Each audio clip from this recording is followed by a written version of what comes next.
지난번에는 14장 1절서부터 5절까지 14만 4천 명이 부르는 노래, 14만 4천 명이 어떤 사람인가, 요것을 강의했습니다. 오늘은 14장 6절서부터 13절까지 내용의 말씀을 가지고 새 천사와 미리, 예고라고 하는 말은 미리 알립니다 그 말이에요. 이 천사가 예고한 것이 지금 바로 이루어지는 게 아니고 장차 될 일인데, 앞으로 될 일인데 미리 알려주는 거예요. 새 천사의 예고와 하늘에서 하나님의 음성이 들려온 내용들을 사도 요한은 그걸 듣고 기록한 내용이 계시록 14장 6절서부터 13절까지 있는 내용입니다. 그리고 14장 14절부터 16절은 예수 그리스도의 공중 강림, 예수님의 재림에 대해서 나온 거야. 여기까지 우리가 오늘 이제 1시간 안에 여기까지 다 할지, 13절까지 할지, 그리고 재림 전에 바로 예수님 그리스도께서 공중으로 천사들과 함께 공중으로 강림하시기 전에 있을 일들이, 오른손이나 이마에 편을 받으면 불과 유황으로 고난을 받고, 오른손이나 이마에 편을 받는 자는 음식도 살 수 없고 물도 살 수 없어요. 그리고 만약에 편을 받으면 누구든지 밤낮 힘을 얻지 못하는 불과 유황불에 떨어지는 그런 내용입니다. 그런 내용인데, 그 내용 전에 6절과 7절에 보면 이것은 여기에 네 부분으로 나눠지는데, 7 나팔을 가진 천사 외에 또 다른 세 천사의 예고입니다. 하늘에서 들려오는 음성을 기록하는 것인데, 첫 번째는 6절과 7절을 보겠습니다. 6절 제가 공독해 올리면서 여러분들이 성경을 본문으로 삼으면 됩니다. 또 보니 다른 천사가 그랬어요. 그래서 4명의 천사 외에 또 다른 천사가 공중에 날아가는데, 땅에 거하는 자들 곧 모든 민족과 종족과 방언과 백성에게 전할 영원한 복음을 가졌더라 그랬어요.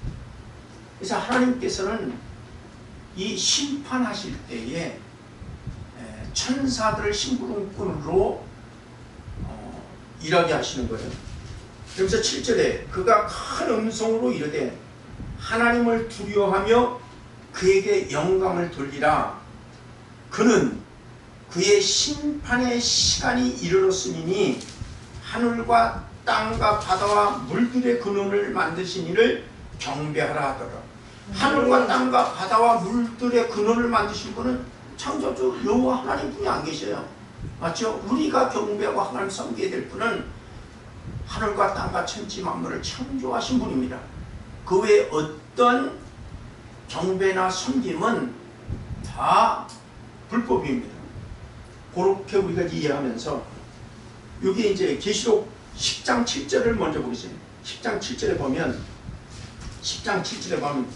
7 천사가 소리내는 날, 7째 천사가, 그러니까 첫째 나팔 재앙, 둘째 나팔 재앙, 6째 나팔 재앙 때 핵전쟁이 일어났죠. 그리고 7째 나팔을 부는 천사가 불면 이제 주님이 공중에 강림하시는데, 그 얘기예요. 7절에 보니까, 10장 7절에 보니까 7째 천사가 소리내는 날 그 나팔을 불려고 할 때에 하나님이 그 종 선자들에게 전한 복음과 같이 심판이 있다는 거예요. 여기 복음이라고 하는 건, 여기서 내용의 복음은 교회 안에 예수 그리스도를 믿고 복음을 받은 자에게 심판이 있다는 거예요. 그러니까 믿지 않는 사람은 당연히 심판이 있고요, 쭉쟁이들은 당연히 심판이 있지만, 교회 안에 알복과 쭉쟁이를 가는, 그러니까 복음과 같이 하나님의 그 비밀이 이루어지리라. 이것은 예수 믿는 사람들 속에서도 알곡과 죽쟁이가 있다. 그런 심판이 있다라고 하는 것입니다. 고린도전서 15장 51절과 54절에 보면 우리가 다 잠잘 것이 아니요 마지막 나팔의 순식간에 후련히 변화되리니, 데살로니가전서 4장 16절에도 주께서 호령과 천사장의 소리와 하나님 나팔로 소리를 치니 하늘로부터 강림하시니, 이 교회 안에 주님이 공중으로 강림하실 때 이제 휴거되는 내용이, 교회 안에서 휴거되는 자가 있고 쭉쟁이들이라든가 알곡이 되지 못한 사람들은 남는다. 이게 버림받은 장면이죠. 그런 내용들이 소개되어 있습니다. 그리고 11장 15절 보니까, 11장 15절 보니까 일곱째 천사가 나팔을 불 때, 이게 셋째 화거든요.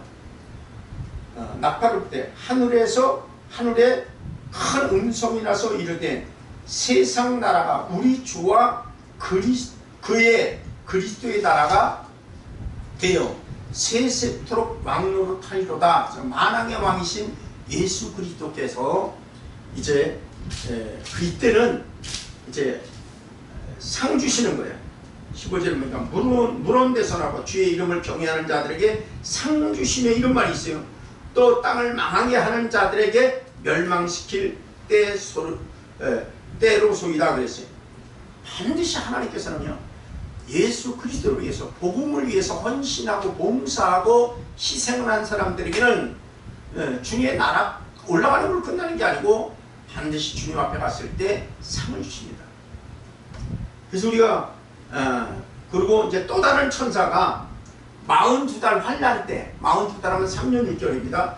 42달 동안 환란이 끝날 때 이와 같이 또 다른 천사가 동일하게 하나님께서 세상을 심판하실 시간이 이르렀으니 하나님을 두려워하며 그에게 영광을 돌리라 라고 하는 큰 음성으로 외치는 것이 있습니다. 그래서 이를 통해서 우리는 주의 강림이 임박했다. 바로 요때, 지금 우리 14장 6절과 7절에 요때 바로 주님이 바로 강림하신 게 아니라 곧 강림하게 될 것을 예고하는 것입니다.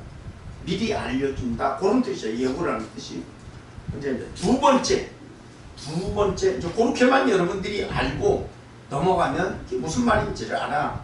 그러니까 6절에 보니까 곧 모든 민족과 종족과 방언과 백성들에게 저를 영원한 복음을 가르치는, 그러니까 전 세계적으로 이런 일들이 있을 것이다. 이렇게 했고, 두 번째 예고는 계시록 14장 8절입니다. 8절.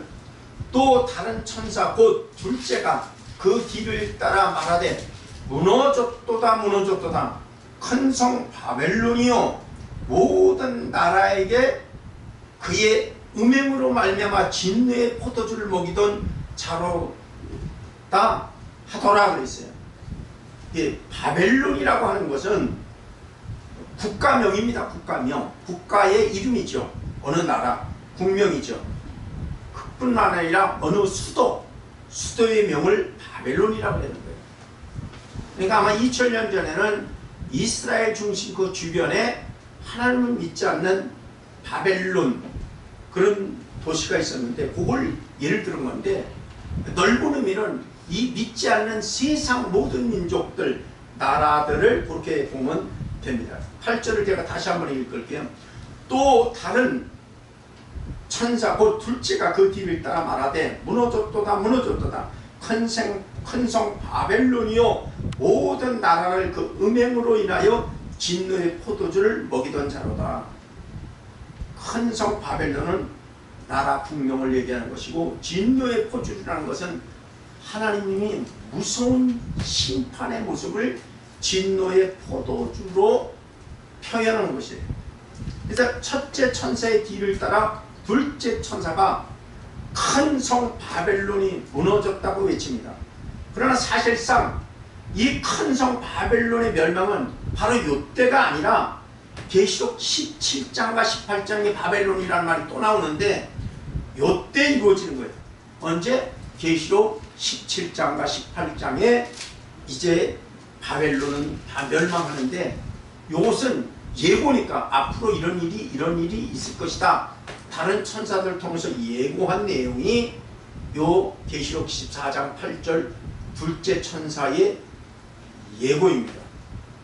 따라서 이때 큰 성 바벨론이 무너졌다는 말은 첫째 천사의 예고대로 주께서 강림하시면 모든 나라로 짐승에게 경배하게 하고 우상점을 먹게 하던 큰 성 바벨론은 큰 음료가 심판을 받아 멸망하게 된다는 뜻이에요.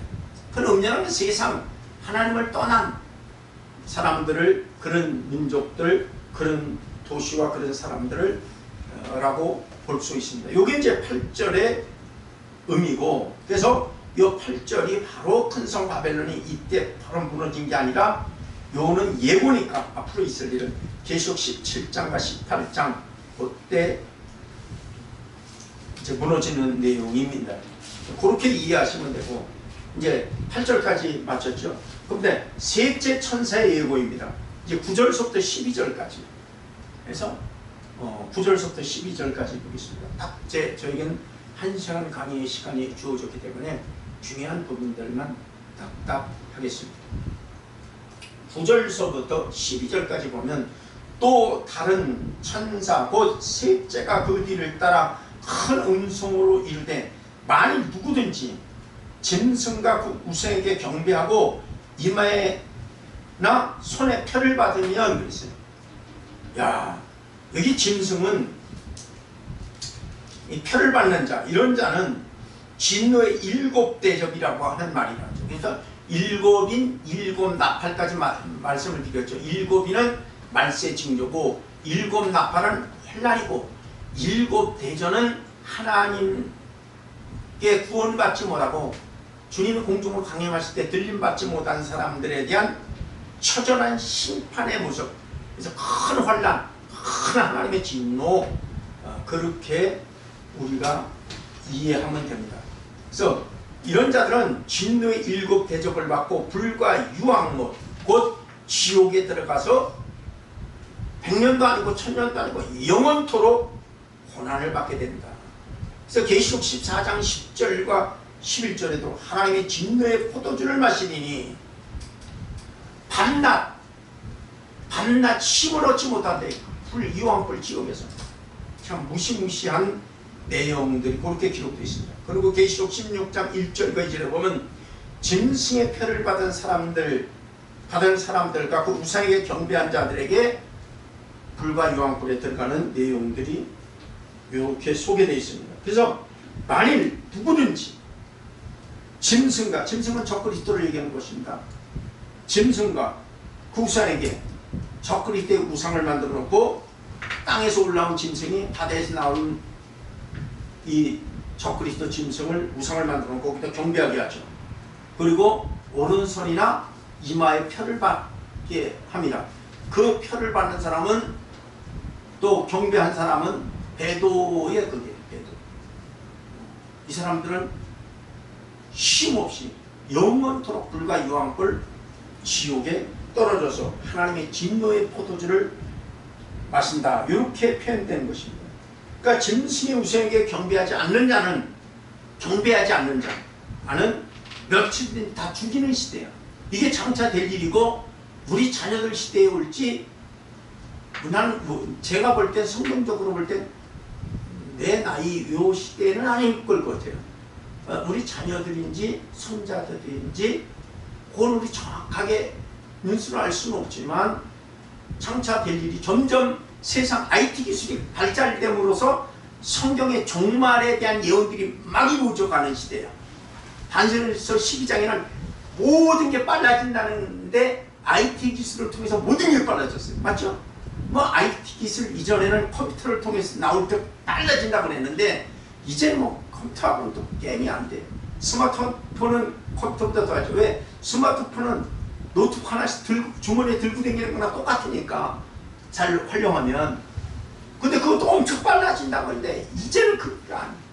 AI를 통해서 정말 AI 기술을 깊이 배운 사람은 자기 인생의 여정을 노래로 만들어가지고 많은 사람들을 눈물 흘리게 할 수 있는 이런 무서운 시대가 이미 도래했다는 거예요. 더 빨라지겠죠. 그래서 이 13장에 보면 끝까지 견디지 못하고 짐승에게 경배하거나 그 표를 받으면 하나님의 진노의 포도주를 마시게 된다고 했어요. 요게 이제 14장에 들어와서는 더 구체적으로 이렇게 소개된 것입니다. 10절과 11절 보겠습니다. 14장 10절과 11절.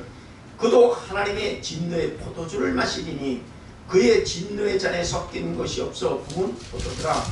거룩한 천사들 앞과 어린 양 앞에서 불과 이왕으로 고난을 받으리니 그랬습니다. 어떤 자가? 구절에 있는 자들이. 구절에 있는 자는 뭐죠? 또 다른 천사 곧 셋째가 그 뒤를 따라 큰 음성으로 이르되 만일 누구든지 짐승과 그의 우상에게 경배하고 이마나 손에 표를 받으면 그랬어요. 이게 배도의 표예요. 근데 이런 내용을 딱 보면 여러분 누구나 이거는 아하 예수 한번 믿으면 영원한 천국 가는 게 아니네 이렇게 금방 이해할 수 있어요. 맞죠? 문맥을 보니까 아하 예수 믿어도 목사라도 목사의 자녀들이라도 아무리 훌륭한 신학교수라도 오른손이라는 이마에 만약에 이 시대에 우리가 이런 일이 있다면 표를 받으면 안 받으면 매매가 안 되니까 물도 사먹고 쌀도 못 사먹으니까 이때 이 표를 받으면 바로 생명책 이름 지어지죠. 원죄에서 은혜로 구원받았던 생명책 이름이 지어지는 거예요. 지어서 아하 바로 지옥 가는구나 이렇게 금방 깨달아질 수 있어요.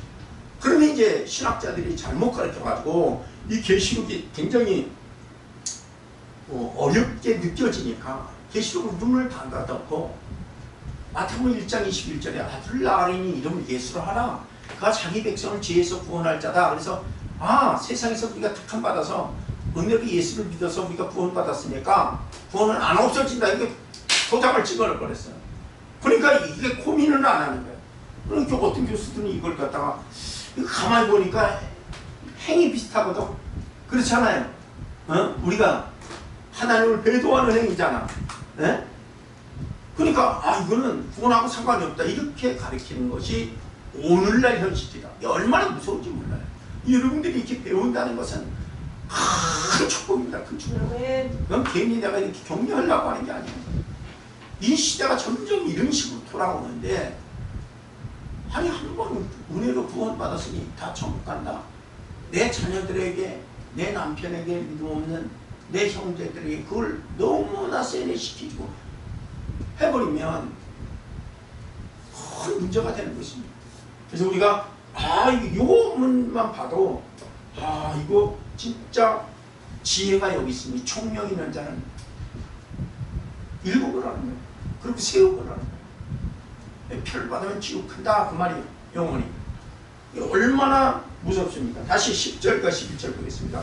그도 하나님의 진노의 포도주를 마시니 이건 하나님의 막 포도주를 큰 통에다 넣고 포도주 두 불짝에서 발로 밟지요.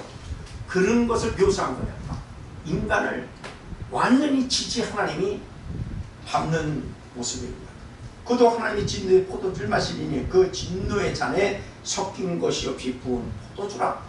거룩한 천사들 앞과 죽은 이후에 얘기하는 거예요. 거룩한 천사들 앞과 어린 양 앞에서 심판 후에 불과 유황으로 고난을 받아야 됩니다. 이 심판성을 얘기하는데 그 고난의 연기가 세세토록 올라가리로다. 짐승은 적그리스도죠. 그 다음에 땅에 올라온 짐승이죠. 두 마리 짐승. 그의 우상에게 경배하고 그의 이름의 표를 받는 자는 666표죠. 누구든지라고 했어요. 누구든지 신학 교수든지 대형교 목사든지 상관이 없어 다 지옥 간다는 거예요. 누구든지 밤낮 쉼을 얻지 못하리라. 그러면서 이제 12절에 참 놀라운 말이 나오는 거예요. 12절에 네? 이렇게 표현을 했어요. 성도들이 인내가 여기 있으니 그들은 하나님의 계명과 예수의 믿음을 지킨 자니라. 얼마나 무섭습니까? 여러분 우리가 계명을 지킬 필요 없다 이렇게 가르치는 목사들이 얼마나 많은지 몰라. 우리 계명 지켜서 천국 가냐? 고백해서 믿음을 같이 이렇게 가르치는 교수들도 전 세계적으로 꽉 찼어요. 우리는 이런 것을 분별해야 돼. 예? 이거 분별하지 못하면 진짜 큰일 납니다. 이 계명이 뭐예요? 십계명이라고 할 때 모세율법입니다. 예? 이 도덕적으로 율법이 이렇게 딱 소개되어 있는데 누가복음 21장 14절과 19절에도 너희의 인내로 너희의 영혼을 얻으리라 그런 말이 있어요. 그리고 누가복음 8장 15절에도 인내로 우리 영혼의 모습을 식물의 열매를 해서 결실하는 자니라고 했어요. 그러니까 우리가 참 20장 10절 보세요. 20장 10절에 보면 불과 유황불에 대해서 이렇게 했어요. 20장 10절에 보면 20장 10절에 보면 계시록 20장 10절에 보면 유황불이 어떤 것인가, 또 그들을 미혹하는 마귀가, 보세요. 마귀가 들어가는 곳에 불과 유황불이요. 어떤 자가요? 오른손에 임하여 펴받는 자. 불과 유황못에 던져지니 거기는 그 짐승과 거짓 선자도 있어 세세토록 밤낮 괴로움을 받으리라. 여기 지옥에 간다는 거예요. 오른손에 임하여 펴받으면. 이거 여러분 목숨 걸고 앞으로는 이제 우리 시대는 아닐 수 있지만 내 자식들이 살아갈 곳이기에 장수한다면 손자들이 살아갈 시대에 일어날 수 있다는 거예요. 50년 안쪽 저쪽인지 40년 안쪽 저쪽인지 우리는 알 수 없어요. 근데 세상은 급변하게 바뀌어가니까 옛날에 100년 정도 지나갔고 200년 정도 지나가면서 변화됐던 그런 것과 다른 아주 급속히 빨라지는 시대에 우리가 오늘 어떻게 살아도 고백했고 우리가 은혜를 구원받으니 다 천국 간다 이렇게 가르치면 우리는 또 하나의 거짓 선자가 될 수 있다. 거짓 선자라는 건 좀 대단한 게 아닙니다. 하나님 말씀 구원받지 못하게 만들면 안 된다는 거예요. 이해가시죠? 구원받지 못하게 하면 큰일 나죠. 그래서 우리가 이런 부분들을 우리가 하고 14절 보세요. 14절을 봅니다. 20장 14절에 사망과 음부도 불못에 던져지니, 이 불못이 지옥이야, 지옥. 사망과 음부, 우리가 죽으면 사망하셨습니다. 돌아가셨습니다. 안식하셨습니다. 이렇게 표현을 했죠. 사망과 음부도, 우리가 음부가 지옥으로 바뀌는 것입니다. 불못은 지옥을 얘기하는 거예요. 그게 불과 유황불이에요. 사망과 음부도 불못에 던져지니, 이것이 둘째 사망 곧 불못이라고 했어요. 둘째 사망. 우리 육신에 한 번 죽지요. 근데 우리 영혼이 또 떨어지는 지옥을 둘째 사망이라는 거예요. 참 무시무시한 겁니다. 우리 여기는 들어가면 안 돼. 세상 모든 것을 우리가 다 이뤄도 이 지옥 가는 것만은 우리는 피해야 돼. 그 피할 수 있는 방법은 오직 예수 그리스도의 하나님 말씀과 계명을 지키면서 믿음을 지켜가는 것이다. 내 말이 아니에요. 목사님들에게 이 천국 들어가고 지옥 가지 않기 위해서는 예수 그리스도의 믿음과 계명을 지키는 자라고는 화를 내. 다들 너무 많이 공격을 많이 받았어. 지켜가다 고백으로 믿음을 가지. 이게 믿음이 뭔지를 모르는 거예요. 계명을 믿는 믿음이라는 거예요. 이해가시나요? 계명의 하나님 말씀 믿는 믿음이라는 거예요. 그 믿음으로 우리는 그 믿음을 믿기만 하면 돼요. 순종해야지. 네. 그 순종하는 그 믿음으로 가는 것이다. 그러면 이게 계시록 때, 요런 시대 때만 그 시대 사람들에게만 해당되는 아니라니까. 에덴 동산부터 지금까지 하나님의 말씀을 듣고 지키는 자가 복이 있다 그러는데 그 복은 영생의 복을 얘기하는 거예요. 아멘. 그걸 모르니까 막 지옥 간다 그러면 화를 내고 그냥 그 부분들을 이해는 해요. 왜? 잘못 배웠으니까. 잘못된 교수나 목사들에게 배웠으니까. 근데 그런 목사님들, 그런 교수들이 필요 없다고 하면 교체할 사람이 없어요. 잘못된 것을 먼저 알고 바로 깨닫는 사람들이 고쳐가야 되는 거예요. 할렐루야. 고쳐가는 거예요. 이거 보세요. 한 번도 가보지 않은 산길이 두 길이 있어요. 깊은 산 속에. 나와 내 후손들은 한 번도 가보지 않았어요. 근데 내가 최초로 A길과 두 길이 있는데 두 길을 가봤어. 근데 한 길은 가면 갈수록 넓어, 좋아, 아름다워. 근데 끝은 절망이야. 지옥이라 그래. 근데 나는 가봤기 때문에 뒤에 따라오는 후손들과 사람들에게 야, 이거 넓고 아름다운 길 걷지만 끝에는 지옥이야. 거기 가지마. 거기 낭 떨어져. 이렇게 가르칠 수 있지만 또 한 길은 가면 갈수록 좁고 보기가 안 좋아. 힘들고 고통스러운 길인데 내가 가보니까 거기는 영생의 길이야. 이 길로 가. 얘기해 줄 수 있는 것은 먼저 안 사람들이 얘기해 줄 수 있다. 그래서 이렇게 우리가 이해하면 됩니다. 자, 계시록 12장, 14장, 12절 보세요. 14장 12절. 성도들이 인내가 여기 있으니, 인내라고 그랬어요. 영생에 들어가는 것은 인내, 믿음을 인내해야 돼. 성도들의 인내가 여기 있으니 그들은 하나님의 계명과 예수에 대한 믿음을 지키는, 이게 내 말이요? 하나님 말씀이에요. 여러분들이 이제 결정하세요. 이거. 어? 핍박받더라도 우리가 우리 계명을 지켜. 그러면 많은 사람들이 그건 계시록이라잖아요. 자기는 계시록 한 번도 안 배웠는데 계시록 때문에 그런다. 아니라니까. 그럼 예수님이 산상수훈에서 예수님이 친히 하신 말씀도 우리가 살펴봄으로써 우리가 분별 한번 해보자는 거예요.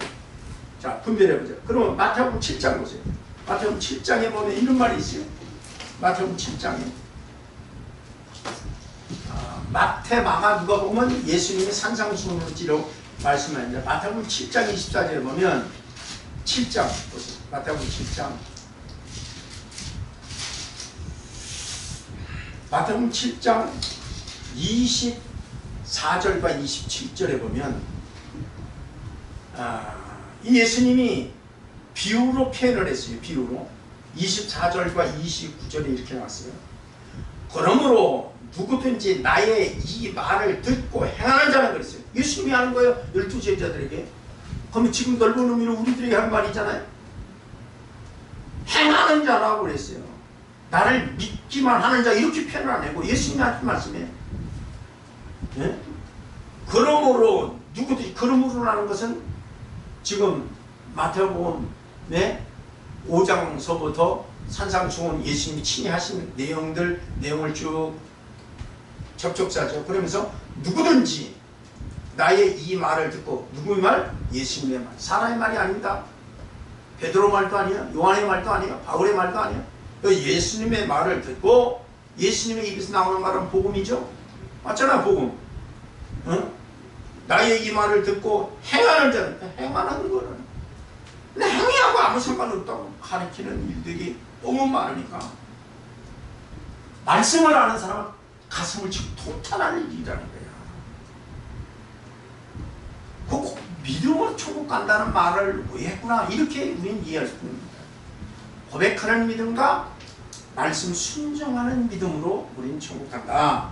자, 그러므로 누구든지 나의 이 말을 듣고 행하는 자는, 그렇게 행하는 자는 그 집을 반석 위에 지은 사람 같으니. 우리 집을 비유한 거야. 여기서는 집을, 사람이 살고 있는 집을 비유한 거야. 반석 위에 지은. 그러니까 반석 위에 지은 사람은 어떤 사람이냐? 예수님의 입에서 나오는 말씀을 귀로 듣고 눈으로 보고 행하는 자. 그 자는 반석 위에 지은 자이다. 그래서 비가 내리고 창수가 나고 바람이 불어 그 집에 부딪히되 무너지지 아니하니, 이런 주처를 어디다 둔다? 반석 위에 놓은 까닭이다 그랬어요. 이 말은 뭐냐면 비가 내리고 창수가 내고 바람이 분다는 것은, 여러분 태풍이 오고 해오리가 오고, 이 세상에 막 지진이 오면 땅에서도 환란이요. 비가 내리고 태풍이 불고 그러면 하늘에서도 환란이야. 공중에서도. 그런 것을 피해낸 거예요. 비가 내리고 창수가 나. 창수는요, 계곡에 물들이 막 흘러가면서 옆에 집들을 다 쓸고 내려가죠. 자동차가 막 쓸고 내려. 그걸 표현한 거예요. 바람이 불어 그 집에 부딪히되, 집은 우리를 표현한 겁니다.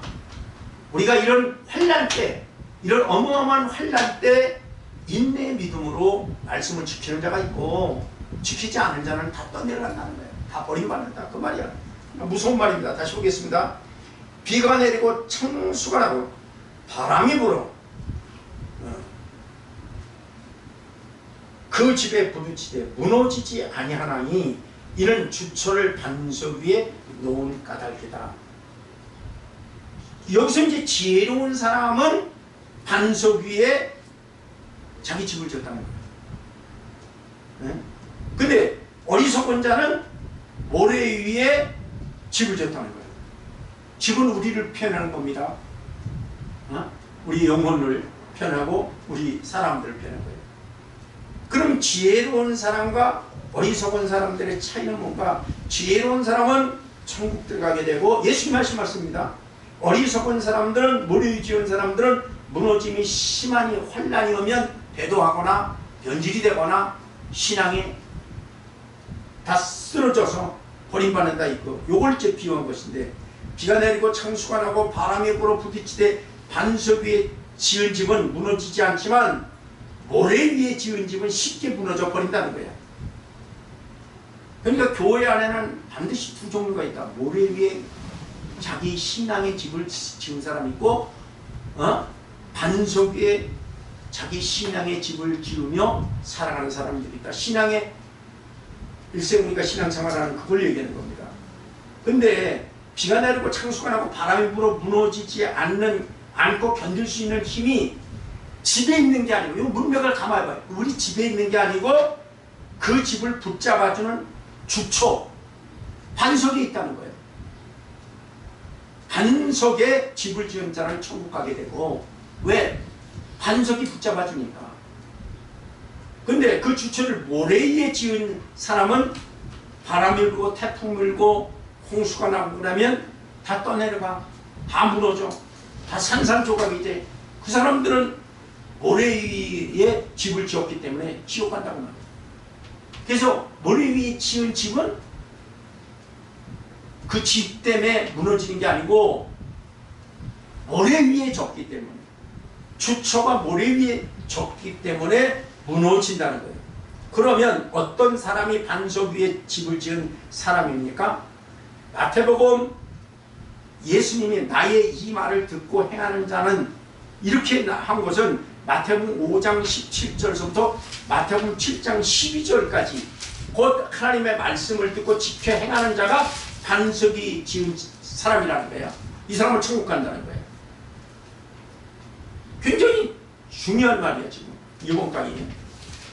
그리고 비가 내리고 창수가 나고 바람이 분다는 것은 오늘날 우리의 신앙생활에 비춰보면 예수님을 믿는 것 때문에 핍박이 오고 조롱이 오고, 남편이 뭐라 그랬지, 형제들이 뭐라 그랬지, 친척들이 뭐라 그랬지, 믿지 않는 이웃들이 조롱하지, 크고 작은 핍박과 환난을 뜻하는 거예요.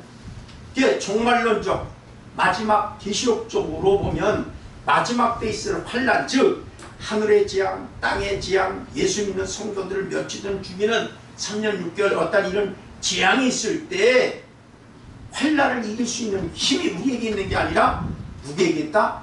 반석에게 있다. 반석은 뭐를 얘기하죠? 큰 돌을 얘기하죠. 반석에게 있다는 거예요. 우리의 신앙을 지켜줄 힘은 나에게 있는 게 아니다. 뭐에 있다? 반석에 있다.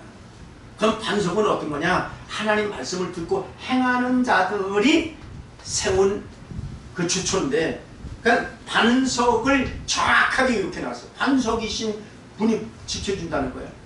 그러면 모래 위에 진 사람은 반석이 아니고 모래에 졌기 때문에 반석이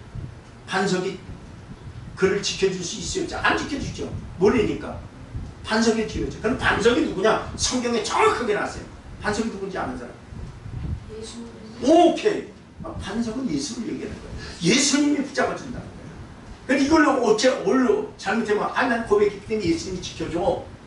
어떤 환난이 와도 어떤 핍박이 와도 너 그 말이 아니야. 여기 보면 나의 이 말을 듣고 행하는 자는, 그죠? 그 자는 반석이의 신앙을 지우는데 환난 때 그때 내 의지가 안 되니까 그때 주님이 도와준다는 거야. 지키 그 얘기지. 뭐 하는 자가 행하는 자. 그러면 그 말이 있는가? 고린도전서 10장 보세요. 고린도전서 딱 1시간만 학장님이 해서 지금 10분 남았어요. 고린도전서 10장 보세요. 고린도전서 10장. 고린도전서 10장 보겠어요. 273페이지. 273페이지. 형제들아 나는 너희가 알지 못하기를 원하지 아니하노니. 바울은 고린도교에 편지하면서 고린도 교회 성도들을 향해서 형제라고 그랬어요. 믿는 사람들에게 하는 겁니다. 나는 너희가 알지 못하기를 원하지 아니하노니 우리 조상들이 다 구름 아래에 있고 바다 가운데. 이스라엘 백성이 애굽에서 출애굽할 때 홍해 바다를 건넜죠. 홍해가 바다가 갈라지면서 그게 1400년 전이야. 1400년 전인데 요 사건을 바울은 자기가 태어나기도 전에 1400년 전에 있었던 구약의 사건을 잘 알고 있는 거예요. 그래서 구약을 모르면 신약 해석이 안 된다는 거예요. 그래서 모세에게 속하여, 모세에게 속했다는 건 모세가 지도자로 인도받을 때 따라 나온 이스라엘 백성을 얘기하잖아요. 네?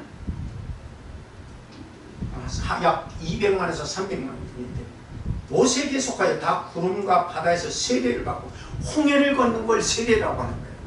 침례. 이해가시죠? 그럼 침례받았다, 세례받았다는 것을 안 믿는 사람이 믿는 사람이에요. 죄에서 구원받은 거 아니야. 그죠? 그걸 얘기하는 거예요.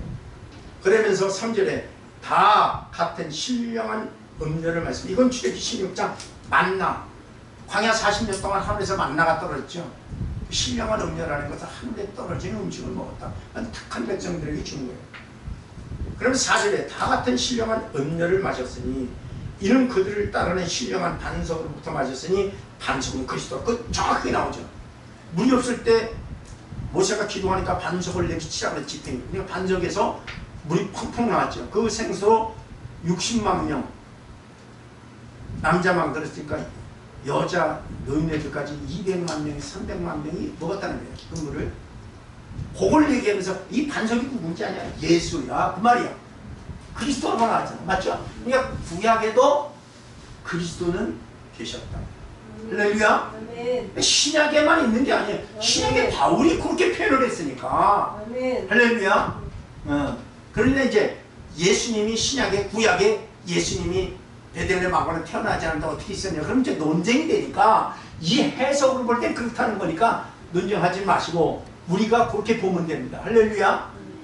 그렇게 보면 됩니다. 그러면서 보세요. 4절에는 반석은 그리스도라고 했어요. 그러면 우리가 환난, 이 땅에 재앙이 있고 공중에 재앙이 있고 하늘에 재앙이 있고 저 그리스도가 예수 믿는 사람을 며칠은 죽이는 이런 환난 때 그리스도께서 우리를 잡아주는 자, 그 자는 누구냐? 하나님 말씀을 듣고 행했던 사람들은 하나님 붙잡아준다. 근데 그렇지 않은 사람은 지옥 갔는데 이스라엘 백성이 애굽에서 반석이신 예수를 믿고 살아왔는데도 불구하고 5절에 보니까 그러나 그들은 다수를 하나님 기뻐하지 않았다. 다수가 뭐예요? 소수가 아니라 고린도전서 10장 5절 얘기하는 거예요. 다수가 죽었다는 거예요. 고린도전서 10장 5절. 다수. 소수가 아닙니다. 다수를 하나님이 기뻐하지 아니하심으로 그들이 광야에서. 광야라는 것은 사도행전 7장 38절에 교회 생활을 하는 거예요. 성막을 중심으로 교회 생활을 했는데 그들은 지옥 갔다. 네? 그래서 이 말씀의 의미는 하나님의 말씀을 듣고 지켜 행하는 자는 환난에 주님께서 그를 붙잡아 주심으로 무너지지 않고 끝까지 견딜 수 있지만 듣기만 하고 행하지 않는 자는 주님께서 붙잡아 주지 않으므로 무너짐이 심하다. 즉 환난 때 끝까지 견딜 수 없기 때문에 오른손이나 이마에 표를 받고 지옥 가는 사람이 된다. 불가이거든요. 그러므로 성도는 저와 여러분을 얘기하는 성도는 환난 날에 3년 6개월 동안 이런 환난 날에 짐승의 우사에게 경배하지 않고 그 이마에나 오른손에 표를 받지 않기 위해서 하나님의 말씀을 듣기만 해서는 안 되며 반드시 듣고 지켜 행함으로 반석 위에 집 짓는 자가 되어야 된다. 이게 예수님이 하신 말씀이에요. 이 말씀을 이해를 못하니까 행하고 하면 상관없다. 그렇게 하면 살아봐. 우리 환난하면 우리 힘으로 되나? 안 돼. 그래서 성령의 힘으로 된다. 성령의 힘으로 된다. 바로 이런 말입니다. 그래서 우리가 평상시 기도하면서 잘못된 삶은 하나님께 회개하고 하나님 내가 고치겠습니다. 뜯어고치겠습니다. 잘못했습니다. 그렇게 회개하면서 살아가야 된다. 요거 이제 시간이 없으니까 다른 것도 많이 여기에 연결해서 할 수 있는데 5분 딱 남았어. 5분 안에 끝내. 딱 30분에 끝내놨어.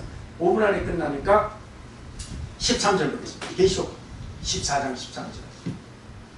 요거 하고 오늘 강의는 14장 13절 여기까지만 하고 오늘은 마치고 14절부터 16절은 그리스도께서 공중으로 강림하시는 재림 장면입니다. 알곡은 들림받는 그 장면인데 요건 다음에 시간 있을 때 혹시 내가 다음 학기에 다른 강의를 하더라도 이 계시록은 반드시 내가 여러분들에게 맞춰드릴 것입니다.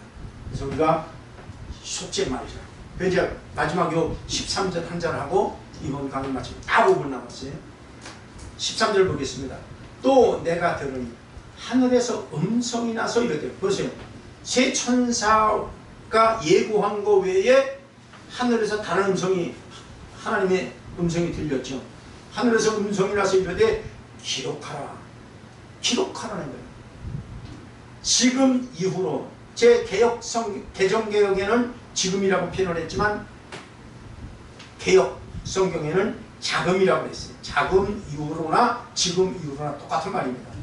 주 안에서 죽은 자를 복이 있다. 여기에 주 안에서 있는 죽은 자들은 요즘 우리가 장례에 가면 예수 믿고 교회 다니기 때문에 다 주 안에 복이 있다. 그 말이 아닙니다. 물론 장례식장에는 그 유족들이 있기 때문에 주 안에 이 근거를 갖고 장례 예식을 하시는 분이 있지만 이 말은 그 복이 아닙니다. 영생의 복.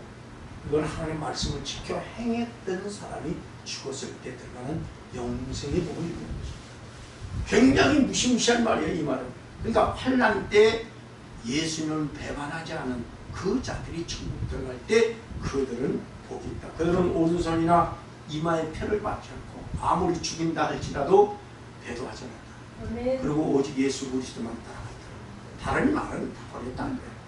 우리 이런 신앙을 했다. 환난을 이길 힘은 내게 있는 게 아니라 예수님께 있는데, 예수님께서 성령을 통해서 마지막 환난 때 말씀을 지켜 행한 자는 위 때부터 된다는 거예요. 그래서 계속 이런 구절들이 있어요. 그럼 뭐 이제 데살로니가 후서에는 또 다른 내용에 있지만 시간이 4분 남았으니까 지켜줘야 돼요. 자, 그래서 우리가 산상수훈 마태복음 7장 17절서부터 요 마태복음 7장까지 있는 내용 가운데 예수님이 칭의하신 말씀 가운데 여기 조직신학의 사거리 나왔어요. 조직신학이. 진짜 조직신학은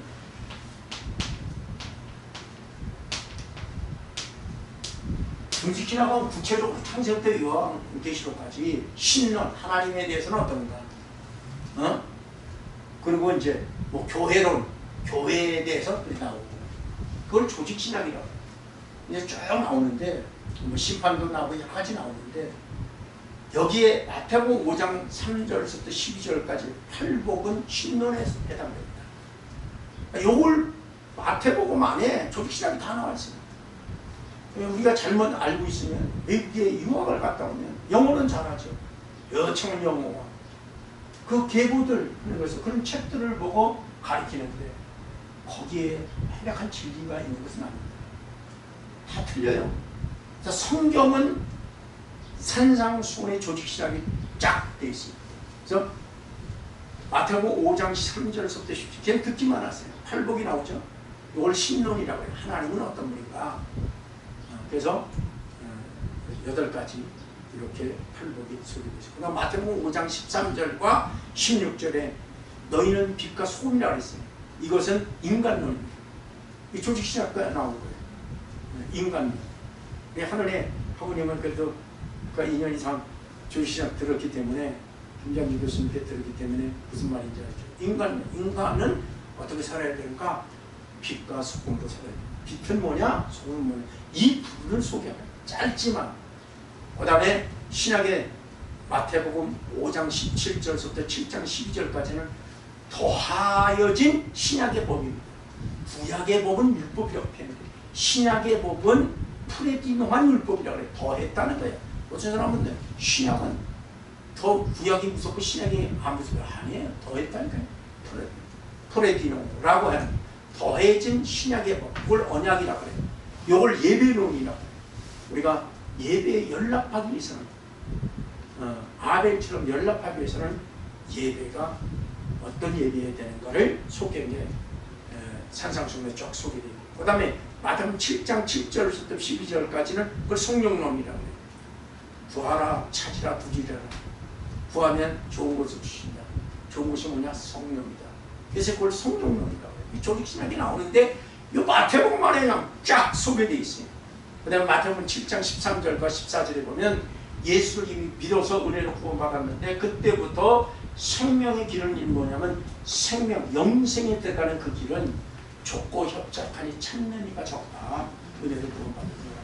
그 다음에 멸망의 문은, 멸망은 지옥 가는 거예요. 멸망의 문은 지옥 가는데 세례 받은 사람 가운데 멸망으로 가는 길은 넓기 때문에 그리로 가는 자가 많다는 거예요. 요걸 얘기한 거예요. 이런 부분들을 모르면 고백하면 다 천국 가는데, 그러면 이제 천국 가는 길이 넓고 이미 과거 완료하고 끝나버리면 계시록 못 얻으시고, 이걸 참 심각한 부분이에요. 그 다음에 이제 마태복음 7장 15절에서 20절까지를 마귀론이라고 했는데, 사탄 귀신론이라고 볼 수 있죠. 거짓 선자를 생각해요. 거짓 선자는 목사를 얘기해요. 딱 끝났네. 바로 그랬거든요. 7장 21절과 23절에는 주여 저 하는 자마다 다 천국 가는 거 아니라 아버지의 뜻대로 행하는 자라 천국. 그걸 심판론이라고 해요.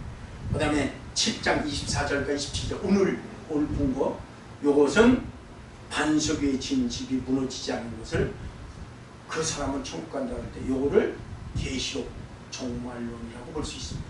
이해가세요? 여기까지 마치겠습니다. 딱 30분 기도하겠습니다. 하나님 아버지 감사합니다.